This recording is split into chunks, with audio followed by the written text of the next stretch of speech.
ఎందుకు ఆ డౌట్? ఏం చెప్తారు ఇది? ఆల్రెడీ 2024 సంవత్సరంలో కూడా ఉమ్, ఆయన ముఖ్యమంత్రిగా ఉన్నప్పుడు సిబిఐ కోర్టు యొక్క అనుమతి తీసుకొని వాళ్ళ అమ్మాయి పుట్టినరోజుకి హాజరవుతామని చెప్పేసి తీసుకోవటం. అవును.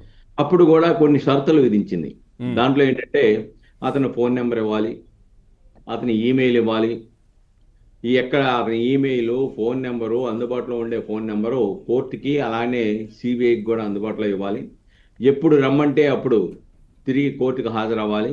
అలానే సిబిఐ ఎప్పుడు రమ్మంటే అప్పుడు రావాల్సిన పరిస్థితి విచారణకి. అలానే పాస్పోర్ట్కి సంబంధించిన పూర్తి సమాచారం ఇక్కడ అందజేయాలి అని చెప్పేసి అని అనేక కండిషన్స్తో పెట్టారు. అయ్యే కండిషన్స్ దాదాపుగా ఇప్పుడు ఇచ్చినటువంటి అనుమతుల్లో కూడా ఉన్నాయి. ఉన్నాయి కానీ అపియరెన్స్ కనబడాలి అనేది ఏంటి సార్? అయితే ఇంకోటి ఏంటంటే అదనంగా ఉంది ఏంటంటే మీరు అక్కడికి వెళ్ళి వచ్చిన తర్వాత కోర్టుకు హాజరవ్వండి ఉమ్, అనేవంటి. ఎందుకంటే ఇప్పటికే దాదాపుగా 6 సంవత్సరాల నుండి కోర్టు ముఖం చూడనటువంటి ముద్దాయి ఎవరన్నా ఉన్నారంటే భారతదేశ చరిత్రలో ఒక జగన్మోహన్ రెడ్డి. ఉమ్.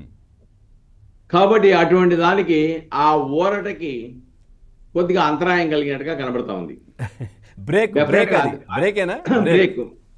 అంతేకాకుండా ఇంకోటి ఏంటంటే దీంట్లో ప్రధానమైన అంశం సిబిఐ కూడా ఎందుకు మీరు విచారణ సంస్థలకు కానీ న్యాయస్థానానికి కానీ అందుబాటులో ఉండాలి, మీ ఫోన్ నెంబర్లు, ఈమెయిల్ ఇమ్మని అడిగారంటే ఈ రోజున ఈడీ అలాగనే సిట్ లాంటి సంస్థలు మద్యం కుంభకోణంలో ఈ రోజున అందరినీ అరెస్ట్ చేయటం, అది అంతిమ లబ్ధిదారుడు, అంతిమ దోపిడీదారుడు దగ్గరికి వెళ్ళిపోతున్న సమయంలో దాంట్లో అవసరమైతే అందుబాటులో ఉండటానికి కూడా ఈ యొక్క ఆదేశాలు ఉపయోగపడతాయనే విషయాన్ని ఇక్కడ మనం గమనించాలి. ఓహో.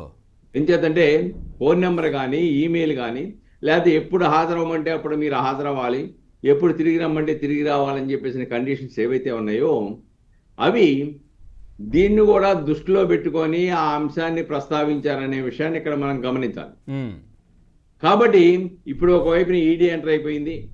వాళ్ళ సోదరులు వరుస అయినటువంటి వాళ్ళ మీద అనిల్ రెడ్డి లేకపోతే వాళ్ళ తమ్ముడి మీద మొత్తం మీద దాడులు చేసినాయి, అనేక సమాచారం చేపట్టింది. అలానే దాంట్లో షేర్లు ఏ విధంగా చేశారు ఏంటి, సెల్ కంపెనీ లాగా మా మా ఈ యొక్క మద్యం సొమ్ముని ఏ విధంగా బ్లాక్ను వైట్ చేసుకున్నారు, ఇవన్నీ కూడా అనేక అంశాలు వెలుగు చూస్తూ ఉన్నాయి.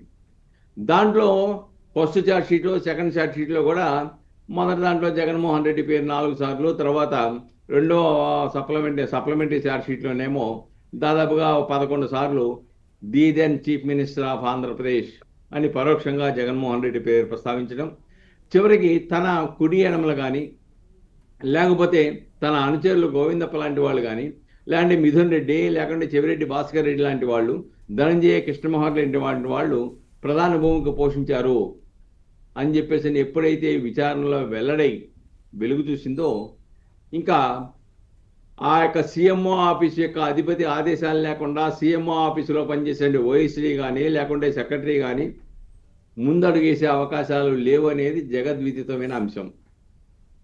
అది రాష్ట్ర ప్రజలందరికీ తెలిసిందే, విచారణ సంస్థలకు తెలిసిందే. కాబట్టి దీంతో పాటుగా ఈ రోజున ఈడీ ఎంటర్ అయింది కాబట్టి ఆస్తుల జప్తు విషయంలో క్రియాశీలకంగా ముందెళ్తుందనేది ఒక ఆశ అయితే ప్రజల్లోనూ మేధావుల్లోనూ ఉన్నదనే విషయం వాస్తవం.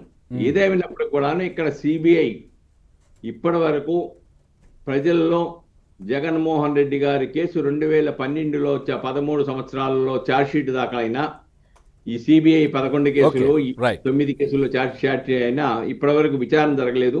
అంతేకాకుండా సామాన్యుడైతే కోర్టుకు రాకపోతే 6 సంవత్సరాలైనా ఈ విధంగానే వ్యవహరిస్తారా? న్యాయం అనేది డబ్బు, ఆర్థిక బలం, అంగబలం, అధికార బలం ఉన్న వాళ్ళకి ఒక న్యాయం, సామాన్యుడికి ఒక న్యాయమైన అభిప్రాయం ఈ జగన్మోహన్ రెడ్డి కేసులో ప్రజలకు ఏర్పడింది. దాన్ని అధిగమించడానికి ఈ రోజున న్యాయస్థానం ముందు హాజరవ్వు అక్కడి నుంచి రాగానే అని చెప్పి చెప్పడానికి అదొక విషయం, అదొక ఆ అంశాన్ని కూడా పరిగణలో తీసుకుందనే విషయాన్ని మనం ఇక్కడ గుర్తించాలండి. Okay, right right. అంకమరావు గారు నమస్కారం సార్. నమస్తే సార్, ఎట్లా చూస్తారు జగన్మోహన్ రెడ్డి పర్యటన ఇప్పుడు ఈ సమయంలో? తర్వాత కోర్టు కీలకంగా వచ్చిన తర్వాత మాకు కనబడండి, ఖచ్చితంగా కనబడాలా? మరి మీరు వచ్చారో లేదో తెలియట్లేదని సిబిఐ చెప్పడం, కోర్టు చెప్పడం, ఇవన్నీ ఎట్లా చూస్తారు? అట్లాగే కీలకంగా ఇప్పుడు డిజిటల్ బుక్ అనేదో రిలీజ్